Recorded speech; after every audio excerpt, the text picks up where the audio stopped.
राजा भाई, माननीय अधिष्ठाता महोदय,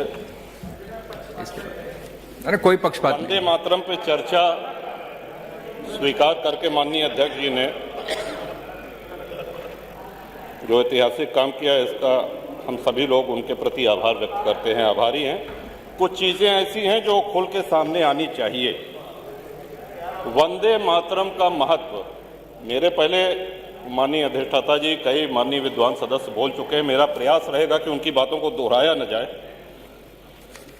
वंदे मातरम किसी एक व्यक्ति के कहने पर, किसी एक व्यक्ति के लिखने पर राष्ट्रगीत नहीं बना। पूरी संविधान सभा ने यह निर्णय लिया कि वंदे मातरम राष्ट्रगीत होगा और जन गण मन ये राष्ट्रगान होगा। और संविधान सभा में कौन कौन से महानुभाव थे ये बताने की आवश्यकता नहीं। वो हमसे बहुत अधिक ज्ञानी, वो हम सब लोगों के आदर्श, एक से एक व्यक्तित्व, एक से एक विभूतियां उस संविधान सभा में थी। श्रीमान, आज थोड़ा कष्ट अवश्य हुआ। वंदे मातरम पे चर्चा कोई हास परिहास का विषय नहीं।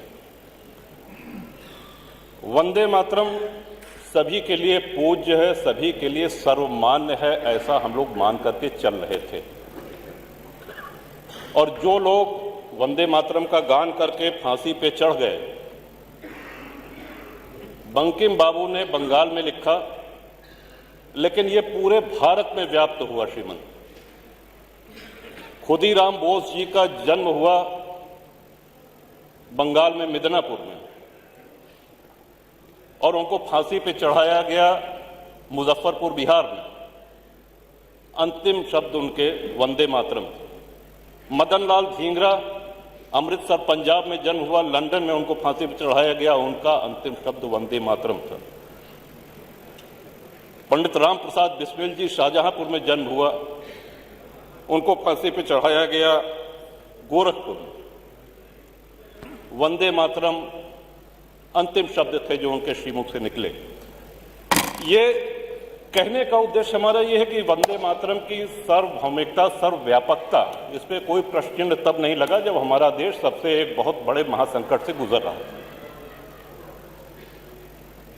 वंदे मातरम आगे चल के विवाद में आएगा या इसको विवाद का एक रूप दिया जाएगा, ये किसी ने कल्पना भी नहीं की होगी, चाहे उस समय के राजनीतिक दल हों, चाहे उस समय के स्वतंत्रता सेनानी हों।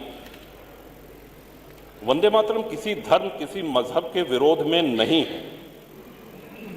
और जैसा कि मैंने पहले ही निवेदन किया कि संविधान सभा ने इसको राष्ट्रीय गीत कहा है, हम सभी को वो सम्मान करना चाहिए। लेकिन इसी सदन में, अब अगर सदन की बात की जाए श्रीमान, तो पूरे भारत में जितने सदन, चाहे वो लोकसभा हो, चाहे राज्यसभा हो, चाहे उत्तर प्रदेश की विधानसभा हो, चाहे विधान परिषद हो, जब सत्र शुरू होता है, आरंभ होता है, तो वंदे मातरम के गान के साथ ही होता है।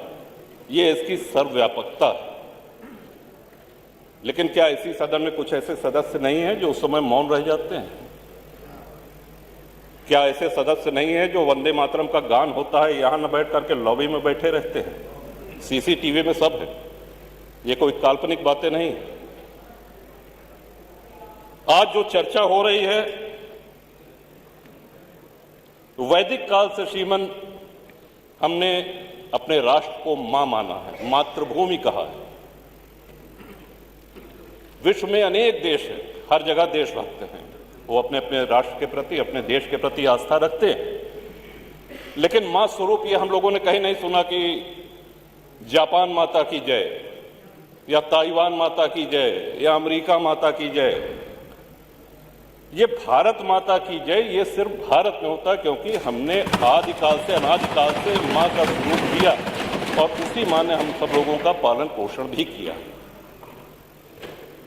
बंकिम बाबू के इस कालजयी रचना को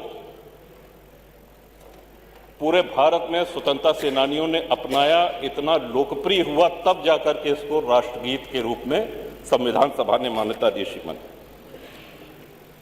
एक और बात जो प्रश्न में छोड़ के जा रहा हूं, जो हमारी समझ में नहीं आ रहा है कि वंदे मातरम पे आपत्ति किसको है और क्यों है। एक और बात कही गई कि साहब दिल से गाना चाहिए, डंडा से नहीं। तो डंडा कोई नहीं चला रहा है, और दिल से गाना चाहिए तो स्वाभाविक सी बात है कि आप अपने राष्ट्रगीत को दिल से नहीं गाएंगे तो क्या करेंगे। लेकिन ये उत्तर प्रदेश की विधानसभा के अंदर जो वार्ता होती है, जो शब्द बोले जाते हैं, जो भाषण होते हैं, ये पूरा प्रदेश ही नहीं पूरा देश देखता है। अब जब हम चुनाव लड़ने जाएंगे तो जो आदरणीय मतदाता हैं उनको भी ये ध्यान रखना होगा पूरे प्रदेश में कि कौन राष्ट्रगीत का गान करता है, कौन नहीं करता है, किसके मुंह पे ताला लग जाता है, कौन बैठा रह जाता है। ये सबसे महत्वपूर्ण बात है श्रीमान। आज जो संविधान की दुहाई देते हैं, हम सब लोगों के लिए बहुत पुण्य ग्रंथ है संविधान। संविधान सर्वमान्य दस्तावेज है हमारे राष्ट्र का, और उसी संविधान सभा ने इसको राष्ट्रगीत का दर्जा दिया है। मैं आशा करता हूं कि हमारे बाद जो माननीय सदस्य बोलेंगे वो इस विषय को अवश्य इस पे प्रकाश डालेंगे कि वंदे मातरम पे आपत्ति किसको है और वंदे मातरम पे आपत्ति क्यों है। ये दो सीधे सरल सवाल, ये सदन में भी चर्चा होनी चाहिए इस पे, और श्रीमान आपके माध्यम से, सदन के माध्यम से पूरे प्रदेश में ये संदेश जाना चाहिए कि राष्ट्रगीत पे किसको। अब कल के दिन कह देंगे कि साहब ये वंदे जो है जनगण मन भी जो है ये कहीं भारत भाग्य विधाता, कहीं भारत को हम अपना भाग्य विधाता नहीं मानते हैं, इसको भी हटाओ, इसको भी नहीं गाएंगे, तब हम लोग क्या करेंगे। तो ये बड़े गूढ़ विषय, ये तब नहीं था जब आजादी की लड़ाई हो रही थी। इन विषयों पे श्रीमान अवश्य आज माननीय सदस्य जो बोलेंगे उस पर बोलें, तभी ये चर्चा सार्थक होगी। आपने हमको समय दिया, बहुत बहुत आभार, धन्यवाद। वंदे मातरम, भारत माता की जय।